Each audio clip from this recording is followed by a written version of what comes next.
Karoline Leavitt, the empathy black hole that you are, would be entertaining to watch if you were a baddie in a movie. But you're not a baddie in a movie. You are the press secretary to the United States of America. So, look, I want to just ask you a couple of questions. Number one, do you know where El Salvador is? Number two, do you know the history of El Salvador in the context of the history of Central America, in the context of CIA involvement, terrorism, counterterrorism, insurgency, counterinsurgency, massacres in the jungle, civil war? Do you know any of that? Okay, I'm not asking you these questions because I actually expect you to know the answers. I understand it's not in your brief.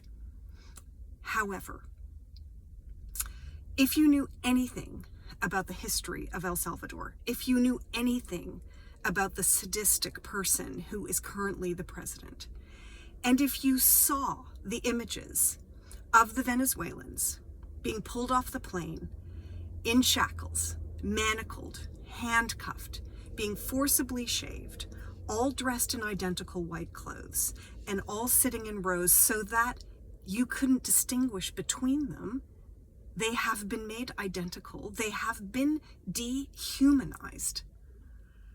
I don't think that you would have stood up there with a big smile on your face telling Americans that you've done their bidding and you've deported these bad people to El Salvador and the problem is solved.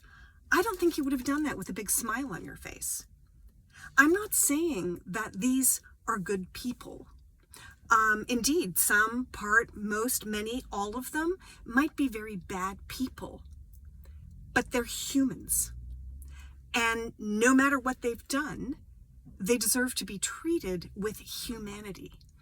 And getting up there with a big smile on your face and telling Americans that you've done their bidding is making monsters of the Americans. So if there are any Americans listening, get her out of there. Write to your, lawmaker, that's what you call them, and get her out of there and get someone serious in there. Now, I understand someone serious is not going to last, right? I understand that that person needs to do Donald Trump's bidding. But while they do it, they could show some gravitas, they could show some empathy, and they could show some seriousness to indicate that they know what's going on. So, just get her out of there. She is not fit to do that role.